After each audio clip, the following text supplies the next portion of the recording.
वाला है। बेरोजगारी एक बहुत बड़ा नुकसान देता है देश की सरकार बनाने में। आपको लगता है कि बेरोजगारी जैसे मुद्दे पे चर्चा यह चर्चा करते ही नहीं किसी पे।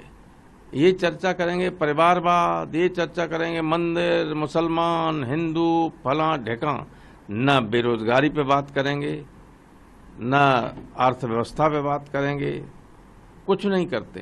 किसी तरह की कोई चर्चा करते ही नहीं। आप देख रहे होंगे बेरोजगारी का आलम यह है कि अभी अच्छा दूसरे ये उत्तर प्रदेश में हालत ये हो गई है कि ये तो उत्तर प्रदेश हो, अबे नीट का पर्चा लीक हो गया। यहाँ हर पर्चा लीक होता है।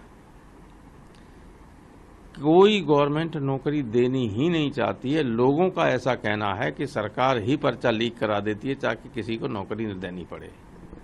अच्छा दूसरे बहुत महत्वपूर्ण मुद्दा ये है इसमें कि बार बार बीजेपी कहती है, और बीजेपी की कार्यशैली भी ऐसी है कि वो संविधान को बदल देगी। बीजेपी के नेता खुलेआम कह रहे हैं। अभी हमारे अयोध्या में बीजेपी के जो एमपी है उम्मीदवार है लल्लू सिंह, उन्होंने कहा 400 इसलिए चाहिए कि संविधान नया लिखना है।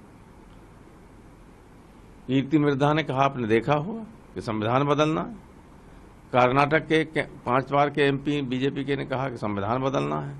अभी सतीश निगम अलीगढ़ से एमपी के उम्मीदवार हैं, 2 बार से एमपी हैं। उनकी पब्लिक मीटिंग में, चुनावी सभा में, उनकी एक बड़ी नेत्री है कोई मधु शर्मा, उसने कहा कि संविधान इसलिए बदलना है कि जो लोग हमारी जूतियां साफ करते थे वो हमारे बराबर आ गए। तो जब ये मानसिकता और ये बात चल रही तो पूरा देश में, पूरा इंडिया का गठबंधन ये कह रहा है कि हम ये संविधान बचाने के लिए चुनाव लड़ रहे हैं। हम लड़के लड़कियों को रोजगार देने के लिए चुनाव लड़ रहे हैं। हम आरक्षण को बचाने के लिए लड़ रहे हैं चुनाव।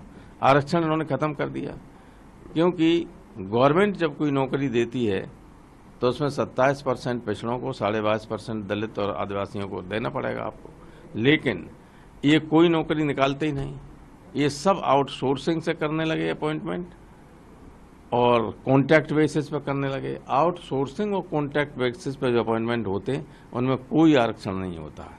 और बड़ी कंपनियां जो हमारी थी, रेलवे थी, एयर इंडिया थी और जो थी, ये सब इन्होंने बेच दी। तो अब प्राइवेट में चली गई। प्राइवेट कोई रिजर्वेशन है ही नहीं, तो रिजर्वेशन की कोई गुंजाइश ही नहीं। रिजर्वेशन पे इन्होंने डाका डाल दिया है। तो देश की जनता रिजर्वेशन, बड़ी आबादी जो है 80% से ज़्यादा, वो रिजर्वेशन को बचाने के लिए, संविधान को बचाने के लिए और बच्चों को रोजगार दिलाने के नाम पर चुनाव लड़ रही है। महंगाई ये रोक नहीं पा रहे हैं। ये केवल 5 किलो या जितना कुछ गल्ला दे रहे हैं वो लोगों के लिए। वो गेहूं देना बंद कर दिया, मिट्टी का तेल बंद कर दिया, चीनी बंद कर दिया, बाजरा। आप ये वीडियो YouTube पर देख रहे हैं तो हमारे चैनल को सब्सक्राइब करें और बेल आइकन को दबाना ना भूलें। अगर आप Facebook पर ये वीडियो देख रहे हैं तो हमारे पेज को लाइक करें।